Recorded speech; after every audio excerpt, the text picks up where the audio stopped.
Hi friends, welcome to 700 institute. So ఈరోజు grand test 3కి సంబంధించిన గ్రాండ్ టెస్ట్ 3లోని ఇంగ్లీష్కి సంబంధించిన సెక్షన్ చూద్దాం. సో అందులో ఫస్ట్ క్వశ్చన్ వచ్చేసి 61. The highlight and preposition in the following sentence are wrong, find out the correct preposition అన్నాడు. First one, I sympathize to you your misfortune అని అంటున్నాడు. అంటే ఈ ఈ ఈ క్వశ్చన్కు అంటే సింపథైజ్ అనేది వచ్చినప్పుడు ఎప్పుడైనా కూడా మనం యూజువల్గా ఇక్కడ ఫిత్ అనేది right answer. So next question వచ్చేసి I hope 62. I hope to reach the railway station for an hour అంటాను. సో ఇక్కడ ఏంది, ఫర్ అనేది ఒక పీరియడ్ ఆఫ్ టైం వస్తుంది. ఎప్పుడు ఇట్ సైడ్ మనకు have been or has been వచ్చినప్పుడు కంటిన్యూస్గా అంటే అందులో ఒక పీరియడ్ ఆఫ్ టైంలో జరిగింది కాబట్టి వర్క్ అప్పుడు ఫర్ అని వస్తుంది. సో ఇక్కడ I hope to reach the railway station అనేది ఇన్ అన్ అవర్ అన్నట్టు, ఒక అవర్లో వాడు రీచ్ అవుదామని అనుకున్నాడు కాబట్టి ఇన్ అనేది వస్తుంది. First one is the right answer. And 63. Dash board in the hand is worth to in అన్నాడు. అంటే ఇది డైరెక్ట్ స్టేట్మెంట్స్. ఇది ఆ board in the hand is worth to in bush అని వస్తుంది. To in the bush. So to in the bush అనేది వస్తుంది. So first one is the right answer. And this is dash only medicine available అంటే this is dash, ఇది ఒకటే medicine ఉంది కాబట్టి ఇక్కడ ద అనేది వస్తుంది పర్టికులర్గా. Next 65. Kangaroo is an animal dash lives in Australia. ఇక్కడ that lives in Australia, which అనేది ప్లేసెస్కి వాడతారు.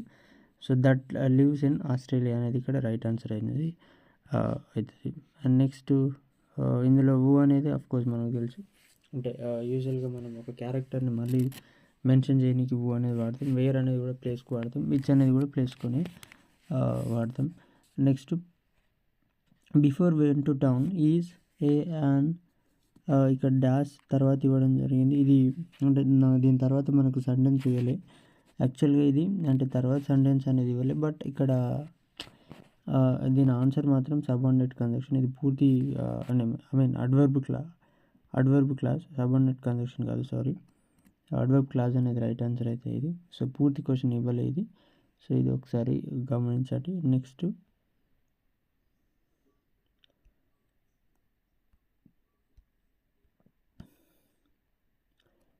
Dash he 67th question, he dash to play cricket very often but he is very busy now అని అంటుండ్రు. అంటే ఇక్కడ option చూసుకున్నట్లయితే he was no is uses, ఇది యూస్ టు అనేది అయితే అంటే ఒక పాస్ట్ హ్యాబిట్ని చెప్తున్నాడు.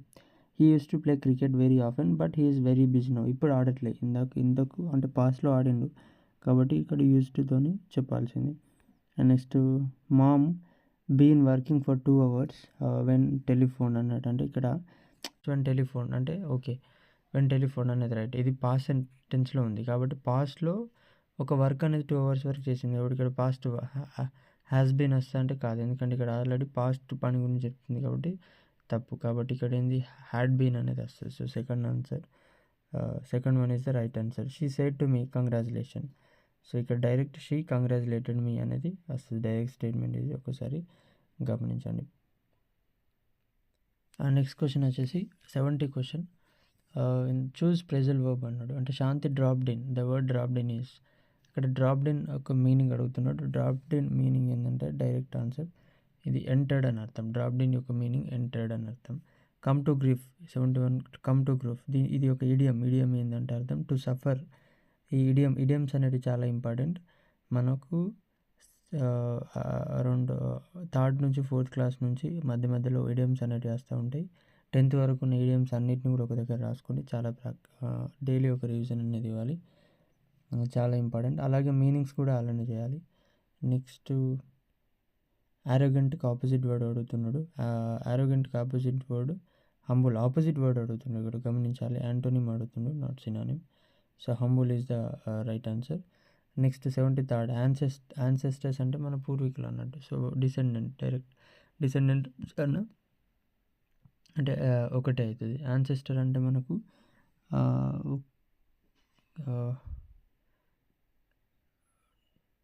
యాక్చువల్లీ ఇది ఆపోజిట్ వర్డ్ కాదు, యాన్సెస్టర్స్. ఒక్క నిమిషం,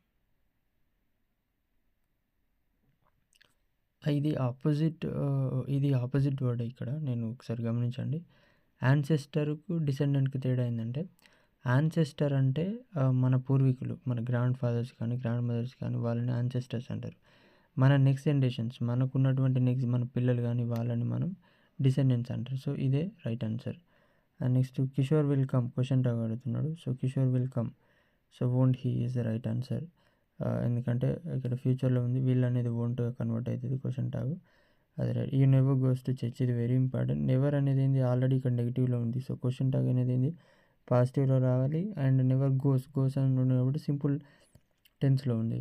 సో, కాబట్టి ఇక్కడ ఏమంటాడు, ఇది ఆల్రెడీ నెగెటివ్‌లో ఉంది. సో, డస్ హీ అనేది వస్తది. So, right, does he is the right answer. Next 76 question. The book has been written by him. అంటే దీని యొక్క మనకేంది ఇది ప్యాసివ్ వాయిస్‌లో ఉంది. యాక్టివ్ ఫార్మ్ అడుగుతున్నాడు. The book has been written by him అంటే he has written the book, he had written. ఇక్కడ ఏంది హ్యాస్ బీన్ అంటున్నాడు.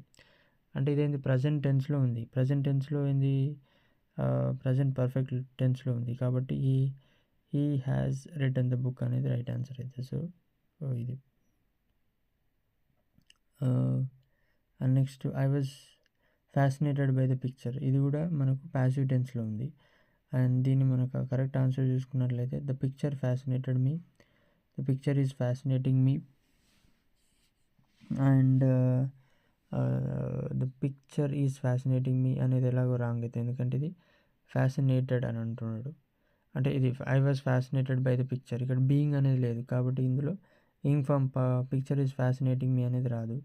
హ్యాస్ ఫ్యాసినేటెడ్ మీ ఇది కాదు. ఎందుకంటే ఇది వాజ్లో ఉంది. అంటే ఇది పాస్ట్ టెన్స్లో ఉంది. పాస్ట్ టెన్స్లో ఉన్నది కాబట్టి first one is the right answer. The picture fascinated me is the right answer. Next by whom has the glass been broken అని అంటుండు. బై వూమ్ వచ్చినప్పుడు తెలుసు మనకు.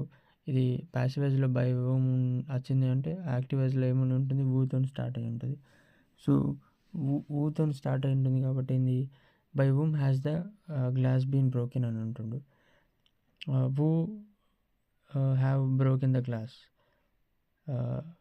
వూ has broken the glass, who broke the glass ఇది అనేది wrong ఎలాగో అవుతుంది. Who had broken the glass ఇది పాస్ట్ పర్ఫెక్ట్లోకి వెళ్తుంది. So, by whom has the glass been broken అంటుండే. Who have broken the glass అనేది రైట్ అవుతుందా, లేదు. ఇక్కడ వూ హ్యాజ్ అన్నాడు కాబట్టి ఇక్కడ మనకు సింగులర్ ఫామ్లోనే తీసుకోవాలి. కాబట్టి వూ హ్యాస్ బ్రోకెన్ ద గ్లాస్ అనేది second one is the right answer. Every Sunday రోజు ఎవ్రీ సండే అని ప్రతి సండే ఇది ఒక సింపుల్ టెన్స్లో చెప్పాలి కాబట్టి ఇది ఆటోమేటిక్గా గోస్ టు అయితే. సో దట్ డాష్ మిల్క్ కింద, సో దట్ టేక్స్, ఎందుకంటే ఇక్కడ సింపుల్ టెన్స్లో ఉంది. ఒక నేమ్కు మనం సింపుల్ టెన్స్లో ఏమంట ఎస్ కానీ యాడ్ చేస్తాం నేమ్ వచ్చినప్పుడు. హీ షీ ఇట్ వచ్చినప్పుడు నేమ్స్ కానీ, హీ షీ ఇట్ కానీ నేమ్స్ కానీ వచ్చినప్పుడు. షీ ఫర్ డాష్ 2 hours అంటే ఇక్కడ ఏంది ఒక 2 hours కంటిన్యూస్గా ఒక వర్క్ అనేది జరిగింది. సో అది పాస్ట్లో ప్రజెంట్ అనేది చూసుకోవాలి. She is waiting for 2 hours, she has been waiting, she had been waiting. And ఇక్కడ మనం చూసుకున్నట్లయితే ఈజ్ వెయిటింగ్ అనేది రాదు, హ్యాస్ బీన్ వెయిటింగ్ అనేది వస్తుంది ఎందుకంటే సింగులర్ కాబట్టి. సో ఇది right answer. Next supplementary readers are meant for. Supplementary readers are meant for అంటే ఎక్స్టెన్సివ్ రీడింగ్. అంటే మనకేంది ఎలా ఎక్స్టెన్సివ్ రీడింగ్ అని రీడింగ్ కేటగిరీలోకి వస్తాయి supplementary readers. And all the early stage expression in reading should be in the form of అంటే మనం first ఒక ఎక్స్ప్లెనేషన్ ఇచ్చేటప్పుడు ఎప్పుడైనా పిల్లలకు సైలెంట్ రీడింగ్లో చెప్పాం క్రిటికల్ రీడింగ్, అనలిటికల్ రీడింగ్, అది లౌడ్ రీడింగ్ ఫస్ట్ ఇట్లా గట్టిగా చెప్తాం. కాబట్టి second one which of the following skills is the most అంటే is the important according to doctor West ప్రకారంగా ఏది important, listening, speaking, reading, writing. West method ప్రకారంగా మనకు ఏది ఇంపార్టెంట్, డాక్టర్ వెస్ట్ ప్రకారంగా చూసుకున్నట్లయితే ఏది ఇంపార్టెంట్, ఈ రీడింగ్ అనేది ఇంపార్టెన్స్ ఇస్తాడు ఎవరు, doctor West. Language learning is dash process అంటే లాంగ్వేజ్ లెర్నింగ్ అనేది కాన్షియస్ ప్రాసెస్, సబ్ కాన్షియసా, అన్కాన్షియసా అండ్ సూపర్ కాన్షియసా.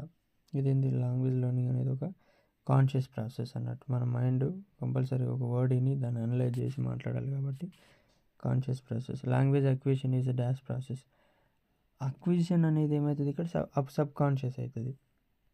లాంగ్వేజ్ లెర్నింగ్ కాన్షియస్ అయితే లాంగ్వేజ్ అక్విజిషన్ మాత్రం sub conscious.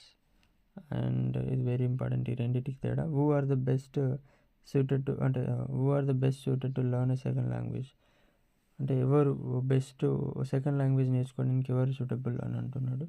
So children below 6 years వాళ్ళు మనకు సూటబుల్, వాళ్ళకి అక్విజిషన్ మోడ్లో ఆటోమేటిక్గా వస్తుంది ఏ లాంగ్వేజ్లో పడేసిన. Macaulay's minute was recorded on ఇది 2nd February 1835లో రికార్డ్ చేయడం జరిగింది. అందులో Wood's famous education dispatch was introduced in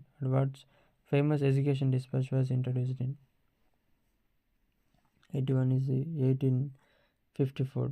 మనకు ఇది 1854లో మనకు ఏమంటారు దీన్ని ఇది వుడ్స్ డిస్పాచ్ అనేది ఇంట్రడ్యూస్ చేస్తారు. Grammar translation method emerged as the chief method of teaching English as second are foreign language from the beginning of 19th century. ఆ టైంలోనే స్టార్ట్ అవుతుంది ఫస్ట్, అప్పట్లోనే స్టార్ట్ అవుతుంది 19th century ఆ టైంలోనే. సో